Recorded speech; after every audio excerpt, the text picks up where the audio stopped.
let's start with the discussion of grade 10 math paper 1.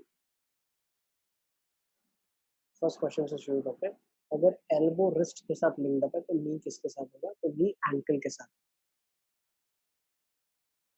Second question को देख लेते हैं. अगर फूड स्टमक से रिलेटेड है तो फ्यूल कैसे होगा? तो जो फूड होता है वो स्टमक में जाके इसका फर्स्ट प्रोसेस स्टार्ट होता है. तो सिमिलरली फ्यूल का जो फर्स्ट प्रोसेस है, जो बर्निंग का प्रोसेस है, वो कहाँ स्टार्ट होगा? इंजन के अंदर होगा.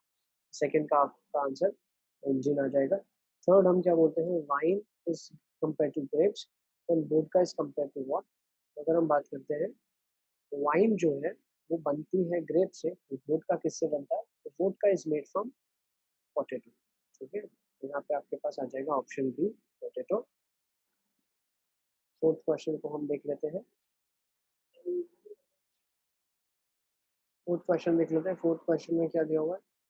BVSC. BVSC is to YEHX. Then you have to compare MRCP is to what? यहाँ से अगर हम देखेंगे तो B और Y है, तो ये सेकेंड लेटर है, तो ये सेकेंड लास्ट है. अब अगर V की बात करते हैं तो V की अगर हम बात करते हैं तो V is fifth from last. ठीक है, तो अगर E की बात करते हैं फिफ्थ फ्रॉम स्टार्ट है. ठीक है, सिमिलरली अगर हम S की बात करते हैं, S की अगर हम बात करते हैं तो एट्थ आएगा, एट्थ लास्ट से है. ठीक है ना, लास्ट से एट्थ नंबर है. H क्या है? एट्थ है. ठीक है, सिमिलरली अगर एस सी की बात करते हैं तो थर्ड है फ्रॉम द फर्स्ट. एक्स क्या आ जाएगा मेरे पास? एक्स आ जाएगा थर्ड फ्रॉम लास्ट.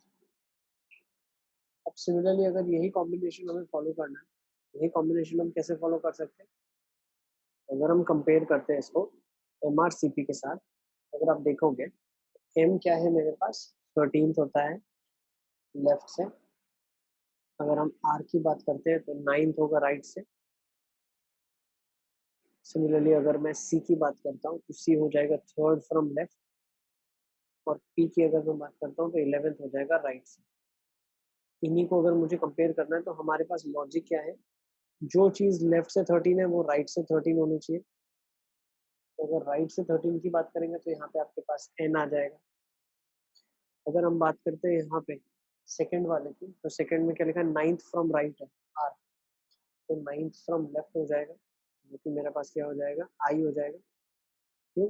8th हमारे पास एच था, एच के बाद आई आएगा. सी थर्ड है, तो लास्ट से थर्ड मेरे पास क्या आ जाएगा? एक्स आ जाएगा. हमने ऑलरेडी यहाँ पे लिखा हुआ है. नेक्स्ट पी जो है वो 11th है राइट से, उसके कॉरेस्पॉन्डिंग जो आएगा 11th फ्रॉम लेफ्ट, जो कि के आ जाएगा. ठीक है, तो आपके पास NIXK आ जाएगा, which is C is the answer.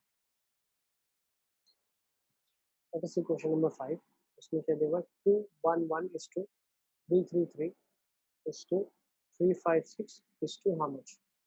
इस क्वेश्चन में अगर मैं देखूंगा इसका सम 4 आ जाएगा, इसका 9 आ जाएगा, डिफरेंस 5 आ जाएगा. सिमिलरली अगर इसको देखेंगे तो 14 आ जाएगा, तो 5 डिफरेंस के लिए सम 19 होना चाहिए. तो अगर आप ऑप्शंस देखेंगे तो आपके पास कौन सा ऑप्शन है? डी ऑप्शन ही ऐसा है जिसका सम 19 होगा. Let's go to question number 6. Sunita's mother is the only daughter of Ajay's father. Sunita की जो मम्मी है, मान लेते हैं सुनीता है, उसकी मदर है. ठीक है, ये ओनली डॉटर है अजय के फादर की. अजय जो है उसका अगर फादर की हम बात करते हैं तो ये अगर उसका सन है तो ये उसकी डॉटर है. Is it clear? तो मैं बोल सकता हूँ सुजाता की जो मम्मी है, ए उसका भाई होगा, अजय मीन्स उसका भाई होगा. तो रिलेशन अजय और सुनीता का क्या होगा? अजय इसके अंकल होंगे, and that means mother's relation, so maternal uncle. आपका ऑप्शन सी सही हो जाएगा. नेक्स्ट 7th क्वेश्चन को देखते हैं. Seema is older than Geeta. 7th question में आपको क्या दिया हुआ है? सीमा है गीता से बड़ी है, Seema is older than Geeta. Next, Ramesh is younger than Seema. तो रमेश जो है वो सीमा से तो छोटा है ही, वो सुजाता से भी छोटा है. और हमें क्या दिया है? सुजाता जो है वो हमारी गीता से छोटी है. तो हम यहाँ से क्या बोल सकते हैं? सबसे बड़ी कौन हो गई? सबसे बड़ी आपके पास सीमा हो गई. हम बोल सकते हैं सीमा इज द ओल्डेस्ट. सीमा हमारी गीता से बड़ी है, तो इसके बाद गीता का नंबर आ जाएगा. गीता हमारी सुजाता से बड़ी है, तो सुजाता का नंबर आ जाएगा.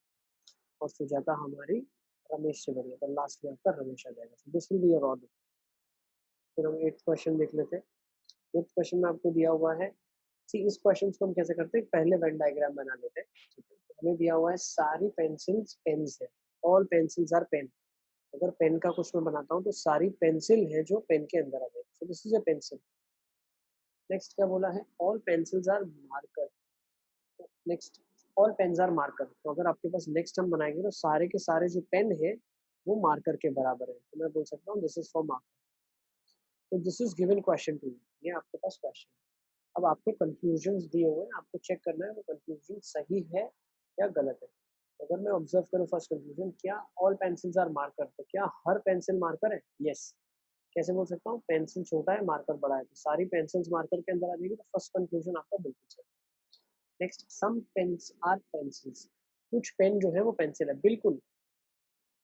कुछ पेन पेंसिल के बराबर है और कुछ ऐसी पेन है जो इसके रीजन के बाहर है, वो पेंसिल के बराबर नहीं है, तो सेकंड वाला भी हमारा ट्रू हो जाएगा। So both conclusion 1 and 2 are true. 9th question की तरफ चलते हैं। 9th क्वेश्चन में आपको दिया हुआ है कि some players are singers and all singers are tall. Some players are singers, कुछ प्लेयर और कुछ सिंगर्स कॉमन है, बट एक चीज ये भी दी हुई है कि हर जो सिंगर है वो लंबा है, ऑल सिंगर्स आर 12। इस क्वेश्चन में ऐसी चीज का ध्यान रखना, लॉजिकली हम नहीं चलेंगे, हमें ऐसे नहीं सोचना है जैसे आपको बोल दिया कि बहन है और भाई है, तो ऐसे रिलेशंस अगर कुछ दिए हैं तो इसमें हम नहीं सोचेंगे कि बहन लड़की ही होती है। इसमें हम अपना लॉजिक नहीं लगाते हैं, इन सब क्वेश्चंस को एज इट इज ही हम प्लॉट करते हैं, जैसे दिया है उसको ऐसे ही रखते हैं, इसमें हम हमारा कॉमन सेंस यूज नहीं करते। तो क्या दिया हुआ है, सारे सिंगर्स लंबे हैं, तो मैं बोल सकता हूँ दीज आर 12, ठीक है। अब कंक्लूजन की तरफ चलते हैं। फर्स्ट कंक्लूजन क्या दिया हुआ है,